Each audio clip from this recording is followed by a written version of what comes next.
আজ হলো 17ই মে। আজকের দিনের গুরুত্বপূর্ণ লেটেস্ট আপডেট কারেন্ট অ্যাফেয়ার্সগুলি আমরা এই ভিডিওতে ডিসকাস করব। এমনকি প্রতিটি প্রশ্নের উপর ভিত্তি করে ইম্পর্টেন্ট ফ্যাক্ট তুলে ধরব যা বিভিন্ন চাকরির পরীক্ষার জন্য গুরুত্বপূর্ণ। তাহলে স্টার্ট করি। প্রথম প্রশ্ন নাম্বার 1, ভারতের নতুন চিফ অফ ডিফেন্স স্টাফ হিসাবে কে নিযুক্ত হয়েছেন বা সিডিএস হিসাবে কে নিযুক্ত হয়েছেন? এটির উত্তর হবে অপশন বি, এনএস রাজা সুব্রামানি। তিনি নিযুক্ত হয়েছেন। তিনি অনিল চৌহানের স্থলাভিষিষ্ট হলেন। ভারতীয় প্রথম সিডিএস ছিলেন জেনারেল বিপিন রাওয়াত। তাহলে বর্তমানে সিডিএস কে ছিলেন? অনিল চৌহান। অনিল চৌহানের পরিবর্তে এবার নতুন করে সিডিএস হিসাবে যুক্ত হলেন এনএস রাজা সুব্রামণি। ভারতের প্রথম সিডিএসকে বিপিন রাওয়াত, জেনারেল বিপিন রাওয়াত ভারতের প্রথম সিডিএস। তারপরে প্রশ্ন, ভারতীয় নতুন নৌবাহিনীর প্রধান হিসাবে কে নিযুক্ত হয়েছেন? ভারতীয় নৌবাহিনীর প্রধান হিসাবে কাকে নিযুক্ত করা হয়েছে? কৃষ্ণা স্বামীনাথন নৌবাহিনীর প্রধান হিসাবে নিযুক্ত হয়েছেন। গুরুত্বপূর্ণ তথ্য, তিনি ভাইস অ্যাডমিরাল দীনেশ কুমার ত্রিপাঠীর স্থলাভিষিষ্ট। মানে কৃষ্ণ স্বামীনাথনের আগের যিনি প্রধান হিসাবে ছিলেন নৌবাহিনী, তার নাম হল অ্যাডমিরাল দীনেশ কুমার। ওর পরিবর্তে এবার হলেন কৃষ্ণা স্বামীনাথন। নেক্সট, পরের প্রশ্ন, কেরালার নতুন মুখ্যমন্ত্রী হিসাবে কে শপথ নিলেন? কেরালার নতুন মুখ্যমন্ত্রী হিসাবে কে শপথ নেন? উত্তর হবে ভিডি সতীশন। কে বললাম? ভিডি সতীশন কেরালার নতুন মুখ্যমন্ত্রী হিসাবে শপথ নিলেন। তিনি কেরালার 13তম মুখ্যমন্ত্রী হিসাবে নির্বাচিত হলেন। তাহলে ভিডি সতীশন কেরালার কততম মুখ্যমন্ত্রী? 13তম মুখ্যমন্ত্রী। পশ্চিমবঙ্গের নতুন মুখ্যমন্ত্রী কে হলেন? উত্তর হবে শুভেন্দু অধিকারী। পশ্চিমবঙ্গের প্রথম নতুন মুখ্যমন্ত্রী হলেন তিনি। পশ্চিমবঙ্গের 9তম মুখ্যমন্ত্রী। রাজ্যে প্রথমবারের মতো বিজেপির পূর্ণ সংখ্যাগরিষ্ঠ সরকার গঠিত হলে স্পিকার নির্বাচিত হয়েছেন রথেন্দ্র বসু। এবার পশ্চিমবঙ্গের নতুন মুখ্যমন্ত্রীর নাম আমরা সবাই জানি শুভেন্দু অধিকারী, এবং স্পিকার হিসাবে নির্বাচিত হয়েছেন গতকাল রথেন্দ্র বসু। স্পিকার, পশ্চিমবঙ্গের স্পিকারকে রথেন্দ্র বসু। নেক্সট, পরের প্রশ্ন, TARA তারা গ্লাইড অন্ত্র ব্যবস্থা কোন প্রতিষ্ঠান তৈরি করেছে? এটির উত্তর হবে অপশন বি, DRDO তৈরি করেছে। আচ্ছা, তারা এর পুরো নাম হলো কি? টেকনিক্যাল অ্যাডভান্স রেঞ্জ এজুনেমেশন। ভারতের প্রথম সম্পূর্ণ দেশীয় গ্লাইড অস্ত্র যা জাগুয়ার বিমান থেকে সফলভাবে পরীক্ষিত হয়েছে। তারপরে প্রশ্ন, সুসাহে বা চ্যাটবট, সুসাহে চ্যাটবট এবং ওয়ান ক্যাশ ওয়ান ডেটা উদ্যোগ কে চালু করেছে? এটির উত্তর হবে সুপ্রিম কোর্ট চালু করেছে। রিপিট করছি, সুসহায়ক চ্যাটবট, সুসহায়ক চ্যাটবট এবং ওয়ান কেস ওয়ান ডেটা উদ্যোগ কে চালু করেছে? সুপ্রিম কোর্ট চালু করেছে। বিচার ব্যবস্থার ডিজিটাল আধুনিকরণের জন্য বিচারপতি সূর্যকান্ত এই যুগান্তকারী উদ্যোগ গ্রহণ করেন। বিচার ব্যবস্থাকে ডিজিটাল করার জন্য বা আধুনিকী করার জন্য এই ব্যবস্থা চালু করেছে সুপ্রিম কোর্ট। সুপ্রিম কোর্টে কোন বিচারপতি? সূর্যকান্ত বিচারপতি। নেক্সট, পরের প্রশ্ন, ভারতে প্রথম semi high speed railway corridor কোন দুটি স্থানকে যুক্ত করেছে? এটির উত্তর হবে অপশন বি, আহমেদাবাদ ও ধলেরা। ভারতের প্রথম semi high speed railway corridor কোন দুটি স্থানকে যুক্ত করেছে? আহমেদাবাদ ও ধলেরাকে যুক্ত করেছে। এটি 134 কিমি দীর্ঘ এবং এর বাজেট 25,000 কোটি টাকা। ট্রেনের সম্ভাব্য গতি 200 কিমি পার ঘন্টায় আহমেদাবাদ থেকে ধলেরা। নেক্সট প্রশ্ন, কার্বন ডাই অক্সাইড বা CO2 শোষণের জন্য ভারতীয় প্রথম এলগাল ট্রি কোথায় স্থাপন করা হয়েছে? এটির উত্তর হবে option B, Bhopal. Carbon die oxide শোষণের জন্য ভারতের প্রথম এলগাল ট্রি কোথায় স্থাপন করা হয়েছে? এটি ভোপালে স্থাপন করা হয়েছে, মধ্যপ্রদেশের ভোপাল।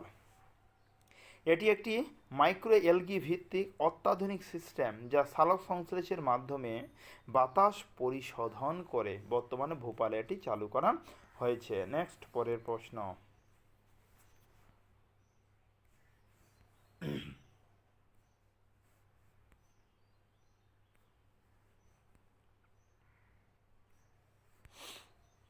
প্রশ্ন কি আছে, যে ভারতে ইউপিআই গ্রহণকারী প্রথম ক্যারিবিয়ান দেশ কোনটি? উত্তর হবে অপশন বি, ত্রিনিদাদ ও চৌবাগো। রিপিট করছি, ভারতে ইউপিআই গ্রহণকারী প্রথম ক্যারিবিয়ান দেশ কোনটি? ত্রিনিদাদ ও টোবাগো। কি বললাম? ত্রিনিদাদ ও টোবাগো হবে এই দেশ। আচ্ছা, 2026 সালে এটি ভারতে ইউপিআই গ্রহণকারী বিশ্বব্যাপী অষ্টম দেশ হিসাবে স্বীকৃতি পেল। মানে এই অবধি আমাদের দেশের ইউপিআই 8টি দেশ ব্যবহার করে ইউপিআই, তার মধ্যে অষ্টম নাম্বার অধিকার করলো এই দেশ, অপশন বি, ত্রিনিদাদ ও Tobago.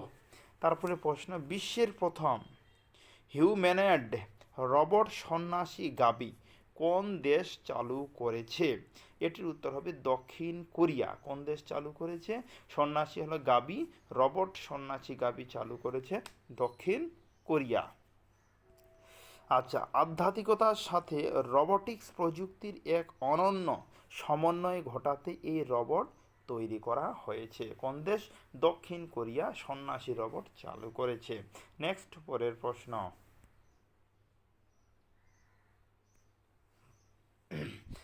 International big cat alliance বা আইবিসিএ এর 26তম সদস্য দেশ কোনটি হলো?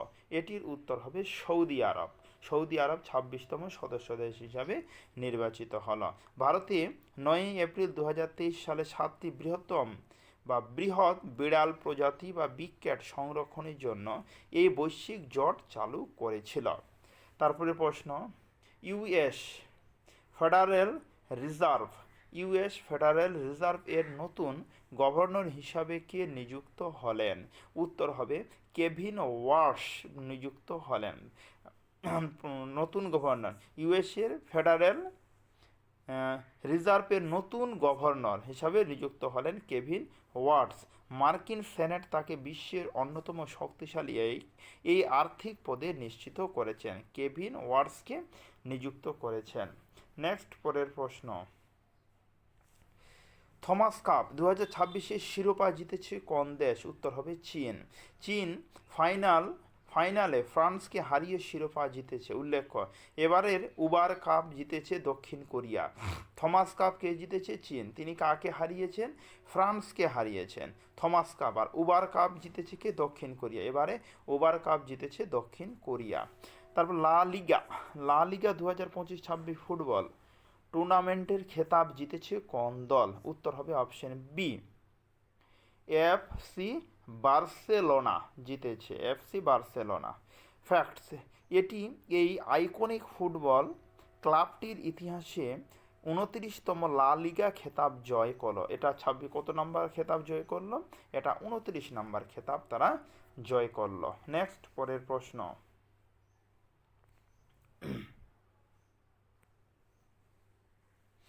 মহিলাদের প্রতি মাসে 3,000 টাকা আর্থিক সহায়তা প্রদানের জন্য অন্নপূর্ণা ভাণ্ডার স্কিম কোন রাজ্য চালু হয়েছে? উত্তর হবে পশ্চিমবঙ্গ। রাজ্যের মহিলাদের বৃহত্তর আর্থিক স্বনির্ভরতা নিশ্চিত করতে এই প্রকল্প চালু করা হয়েছে।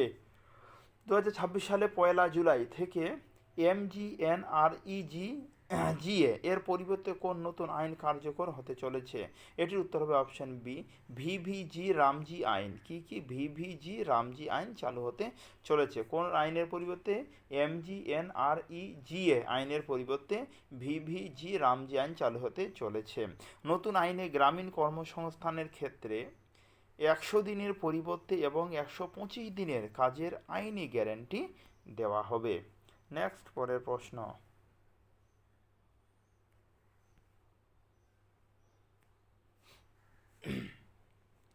হেনলি পাসপোর্ট ইন্ডেক্স 2026 এ ভারতের অবস্থান কত? আমি রিপিট করছি, হেনলি পাসপোর্ট ইন্ডেক্স এ ভারতের অবস্থান কত? উত্তর হবে 78তম ভারতের অবস্থান। তালিকায় শীর্ষে রয়েছে সিঙ্গাপুর। ভারতীয় পাসপোর্টধারীরা বর্তমানে 56টি দেশে ভিসা মুক্ত ভ্রমণ করতে পারবেন। ভারতীয়রা কয়টি দেশে ভিসা ভ্রমণ করতে পারবেন? বর্তমানে কি 56টি হলো দেশে। এনসিআরবি রিপোর্ট অনুযায়ী সাইবার অপরাধের ক্ষেত্রে শীর্ষে রয়েছে কোন রাজ্য বা শহর? উত্তর হবে রাজ্য হলো অপশন বি তেলেঙ্গানা বা বেঙ্গালুরু সাইবার অপরাধের ক্ষেত্রে শীর্ষে রয়েছে। রিপোর্ট অনুযায়ী ভারতে মোট সাইবার অপরাধে 17.9% বৃদ্ধি পেয়েছে। সাইবার অপরাধ তুলনামূলকভাবে 17.9% আগের তুলনায় বৃদ্ধি পেয়েছে। নেক্সট পরের প্রশ্ন, মেটেরিওটিক্যাল সোসাইটির ফেলো নির্বাচিত হওয়া প্রথম ভারতীয় মহিলা কে? উত্তর হবে option B Kuljit Kaur Marhas. Repeat করেছে, মেটেরিওটিক্যাল সোসাইটির ফেলো নির্বাচিত হওয়া প্রথম ভারতীয় মহিলাকে কুলজিৎ কৌর মারহাস। তিনি একজন বিশিষ্ট ইসরো বিজ্ঞানী। সৌরজগতের গবেষণার অসাধারণ অবদানের জন্য তিনি এই সম্মান পেলেন। কে সম্মানটি পেলেন, ফেলো এই সম্মানটি পেলেন? কুলজিৎ কৌর মারহাস এই পুরস্কারটি কিন্তু পেয়েছে। তিনি একজন ইসরোর বিজ্ঞানী। কোন রাজ্য প্রাথমিক শিক্ষায় zero school drop out rate অর্জন করেছে? উত্তর হবে ঝাড়খণ্ড। রিপিট করছি, কোন রাজ্য প্রাথমিক শিক্ষায় zero school drop out rate অর্জন করেছে? উত্তর হবে ঝাড়খণ্ড। কেন্দ্রের ULLAS বা understanding life long learning for all in society উদ্যোগের অধীনে ঝাড়খণ্ড এই অভাবনীয় মাইল ফলক স্পর্শ করেছে। কোন রাজ্য করলো তাহলে? ঝাড়খণ্ড। নেক্সট পরের প্রশ্ন, 17ই মে বিশ্ব টেলিফোন যোগাযোগ ও তথ্য সমাজ দিবস কবে পালিত হয়? উত্তর হবে 17ই মে। বিশ্ব টেলি যোগাযোগ ও তথ্য সমাজ দিবস কবে পালিত হয়? আজকের তারিখ হলো 17ই মে। বিশ্ব তথ্য যোগাযোগ দিবস বা টেলি যোগাযোগ দিবস হিসেবে পালিত হয়। এটি ইন্টারন্যাশনাল টেলিকমিউনিকেশন ইউনিয়ন এর প্রতিষ্ঠা বার্ষিকীকে অনুসরণ করে হয়। বিশিষ্ট দ্রব্য 17ই মে বিশ্ব উচ্চ রক্তচাপ দিবস। আজকে আবার কিন্তু উচ্চ রক্তচাপ দিবস হিসাবে পালিত হয়। ওয়ার্ল্ড হাইপার টেনশন ডে এ পালিত হয়। তাহলে আজকের ছিল এই অবধি লেটেস্ট আপডেট কারেন্ট অ্যাফেয়ার্স। সম্পূর্ণ কারেন্ট অ্যাফেয়ার্সগুলি এক নজরে এখানে তুলে ধরা হয়েছে। এটি স্ক্রিনশট নিলেই কিন্তু সম্পূর্ণ কারেন্ট অ্যাফেয়ার্স তোমরা এখানেই পেয়ে যাবে। এই ছিল আজকের একদম বাছাই করা লেটেস্ট আপডেট কারেন্ট অ্যাফেয়ার্স। এখনও যদি চ্যানেলটিকে সাবস্ক্রাইব করে না থাকো, চ্যানেলটিকে সাবস্ক্রাইব করে নাও প্রতিদিনের লেটেস্ট আপডেট কারেন্ট অ্যাফেয়ার্স পাওয়ার জন্য। তাহলে আজকে অবধি কথা হচ্ছে এরপরে ভিডিওতে। ধন্যবাদ।